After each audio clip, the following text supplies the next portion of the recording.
안녕하세요. 오늘은 행정법 공부법에 대해서 말씀드릴게요. 저는 20년 서울시 시험에서 85점, 21년 국가직에서 85점, 21년 서울시에서 100점 맞았는데 마킹 실수로 95점을 받았습니다.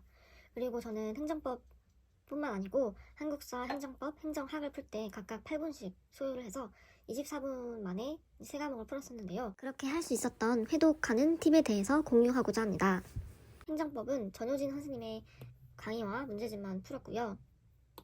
이 올인원 강의가 행정법 총론 기본서를 가지고 강의를 하세요. 그래서 이 올인원 강의를 들으면서 기출문제집은 따로 강의는 듣지 않았고요. 이 강의를 들으면서 기출문제집을 병행했고 이거를 2회독, 즉 2번까지는 병행해서 들었습니다. 그리고 그 이후에는 기본서와 기출문제집으로만 회독을 했고요. 그렇게 회독을 하다가 약 한 달 전이 되었을 때는 파이널 강의로 보충을 해줬습니다. 제가 강의를 들었던 이유는 이렇게 기본서와 기출문제집으로만 해독을 하다 보니까 강의 내용이 좀 피로했던 것 같아요. 그리고 이제 마지막이다 보니 5기년 기출문제집도 풀어줬고, 그리고 제가 가장 중요하다고 생각하는 마지막 과정은 최신 판례 강의를 듣는 것입니다. 그리고 제가 이번에 나름 고득점을 할 수 있었던 방법으로는 이 기출문제집을 A4 용지로 단거나 하는 방법이었다고 생각을 합니다. 회독하는 방법에 대해서 행정법 2권의 대집행 부분을 예를 들어서 설명해 드릴게요. 저는 처음 강의를 들을 때는 연필로 필기를 하였고, 그리고 두 번째 이해독일 때는 노란색 형광펜으로 필기를 하였는데요. 이 필기한 노란색은 색깔이 진한 색깔이 아니고 조금 파스텔 톤의 노란색으로 필기를 했습니다. 그리고 행정법의 경우는 긍정과 부정의 뜻을 나타내는 그런 내용들이 많다 보니 긍정의 내용은 파란색, 부정의 내용에는 분홍색으로 표시를 했습니다. 그리고 그 이후에는 진한 정말 쨍한 노란색 형광펜으로 필기를 했고, 그 후에는 이렇게 주황색 형광펜으로 필기를 했습니다. 그리고 마지막에는 검은색 컴사 같은 펜으로 필기를 하면서 마지막 해독할 때는 이렇게 별표를 쳐놓은 부분들 위주로 보고 시험장에 들어갔던 것 같습니다. 그리고 이렇게 기본서만 보는 게 아니라 저는 이 부분에 대해서 기본서로 공부를 했으면 항상 그 부분에 해당하는 기출문제를 풀어줬는데요. 예를 들어서 기출문제에서 제가 풀고 맞은 부분은 그냥 지나갔고 틀린 부분은 이렇게 계속 체크가 되어 있습니다. 근데 그 중에서도 여기 보시면은 협의취득 시 대집행의 대상이 된다에 X를 쳐놨잖아요. 이 부분에 해당하는 내용을 저는 지금 이렇게 계속 체크를 해둔 모습입니다. 그 이유는 제가 기출문제에서 계속 틀렸기 때문에 이렇게 계속 틀렸다는 것을 강조하기 위해서 줄을 쳐놓은 모습이죠.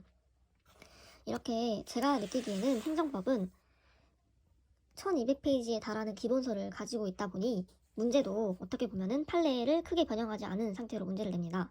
그래서 물론 판례가 대부분 이렇게 긴 형태로 되어 있지만 이 판례를 앞에, 중간, 뒤에 그런 키워드들을 잘 이렇게 숙지를 해두고 있으면 문제를 풀 때 여기서 볼 수 있듯이 저는 협의취득에 동그라미를 치고 대집행에 된다 쪽에 X를 쳐놨잖아요. 이런 식으로 문제처럼 체크를 해두는 거예요. 예를 들어서 여기는 대상이 되지 않는다인데 문제에서는 대상이 된다라고 되어 있잖아요. 여기서는 되지 않는다에 표시를 해두는 거죠. 그러면 이런 문제가 나왔을 때 보다 빨리 체크하고 넘어갈 수 있도록 문제 단거나 하는데 연습을 했던 것 같습니다. 그리고 기출문제도 계속 해독을 할 때 마찬가지로 그냥 문제를 풀고 넘어가기보다는 빠르게 문제에서 틀린 부분이 어딘지를 이렇게 체크하고 풀었습니다. 그 중에서도 맞았지만 이제 헷갈리는 부분들은 세모를 쳐놓고 해설을 참고한다던가 항상 기본서에 옮겨놓는 작업을 했습니다. 이 기본서에 옮기는 작업은 늦어도 3회독 때부터는 했던 것 같습니다. 그래서 밑줄을 그어 놓는다거나 따로 필기를 해놓는 등의 방법으로 이렇게 단권화를 해갔습니다. 그리고 시험 한 달 전쯤에는 파이널 강의를 들었고요. 이 교재가 240페이지 정도밖에 안 돼요. 그리고 강의를 너무 오랫동안 안 듣다 보니까 조금 불안하잖아요. 그럴 때 이 강의가 약 10개도 안 됐던 것 같아요. 그래서 이런 강의를 들으면서 정리하기도 좋았던 책이었고, 내용을 보면은 이 기본서에도 있는 이런 표도 같이 들어있으면서 이렇게 제가 어떤 지문을 잘 모르는지 여부 등을 빠르게 체크할 수 있었던 책이어서 좋았던 것 같아요. 마지막 정리용으로 한눈에 알아보기 좋은 것 같고, 또 이런 파이널 책은 선생님이 그냥 이런 지문들을 선정하지 않는 것 같더라고요. 그래서 딱히 안 할 이유도 없는 그런 좋은 강의였던 것 같습니다. 그리고 시험 한 달 전쯤에는 이제 강의를 잘 안 보게 되잖아요. 근데 주의해야 될 게 최신 판례 하는 게 있어요. 최신 판례는 말 그대로 최신에 나온 판례가 이 교재에 담기지 않았기 때문에 해주시는 강의인데요. 무료로도 많이 올려주시니까 그 강의를 꼭 들으셨으면 좋겠습니다. 그리고 제가 강의를 들었을 때는 행정기본법이 만들어져서 시행을 할 예정이라는 그런 내용도 있었어요. 눈에는 잘 안 들어왔었지만 선생님의 특징은 이런 내용들을 어디가 중요한지 어느 부분을 바꿔서 낼 것 같은지를 잘 찝어주십니다. 그렇기 때문에 이 내용을 일단 한번 들어놓고 점심을 먹을 때나 잠이 안 올 때 이럴 때 빠른 배속으로 한 번 더 들어주면서 틈틈이 이 자료를 보면 그래도 많이 이렇게 외워지고 정리가 되는 느낌을 받을 수 있어요. 그래서 저는 이제 기본 해독을 할 때랑 똑같이 이렇게 이런 최신 판례 프린트도 공부를 하고 이렇게 윗줄을 치고 공부를 했었고 마지막에는 이렇게 요약이 되더라고요. 그래서 제 나름대로 이렇게 어떤 부분이 맞고 틀린지 여부 등을 적어놨던 것 같아요. 보통 행정법은 맞다 아니다를 바꿔서 내는 문제가 많았던 것 같고 그리고 어디에 해당하는지 예를 들어서 조달청의 물품 구매 계약은 사법상 계약이지만 거래정지 조치는 처분이다 라는 식으로 구분하는 그런 문제들이 나왔기 때문에 이런 중요한 포인트들을 위주로 정리를 했던 것 같습니다. 그리고 제가 국가직 시험 때 최근 5개년을 풀고 갔지만 그 안에서 최근 5개년 안에 나왔던 지문이지만 국가직에서 또 틀렸던 지문이 있었던 거예요. 그래서 제가 단권화하는 방법에 대해서 엄청 고민을 하다가 결국에는 제가 정말 생소해서 안 나올 것 같은 것도 단권화를 일단 했지만 이런 부분들은 사실 저한테는 생소했거든요.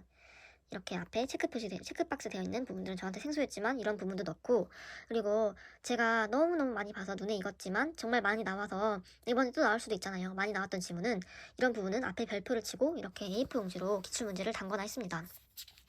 그리고 마지막에 시험장에는 이것만 행정법은 기본서가 너무 두껍다 보니까 시험장에 들고 가진 않았고 시험 직전에 이 문제를 이렇게 제가 했던 걸 봤던 것 같아요.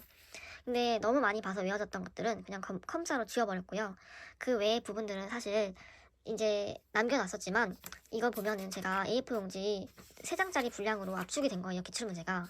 근데 저렇게 많은 기출문제가 이 A4 용지 3장으로 압축이 됐다는 사실만으로도 저한테는 큰 위안이 되었고 실제로 시험장에서 문제를 풀 때 문제를 답이 나왔으면 더 이상 읽지 않고 그냥 넘어가 버렸어요. 근데 그 문제가 조급하게 한 게 아니라 정말 침착하게 문제를 풀어서 제 생각에는 한 문제당 30초에서 40초 정도의 시간이 걸렸던 것 같아요. 그렇게 문제를 푸니까 8분 정도의 시간이 소요가 되었고 제가 그럴 수 있었던 이유는 정말 빠짐없이 이렇게 최신 판례까지 다 강의를 들어서 공부를 했고 회독을 할 때 기본서에 기출문제가 빠짐없이 들어가 있다는 느낌을 받으면서 공부를 했기 때문에 문제를 풀 때도 그런 자신감이 나왔던 것 같습니다. 행정법은 워낙 방대한 양을 차지하기 때문에 선생님을 너무 자주 바꾼다거나 아니면 책을 너무 자주 바꾸는 것이 그렇게 좋은 것 같진 않은 것 같아요. 그렇기 때문에 일단 한 선생님을 이렇게 정하셨다면 이렇게 계속 밀고 나가시는 것도 좋은 방법이라고 생각합니다.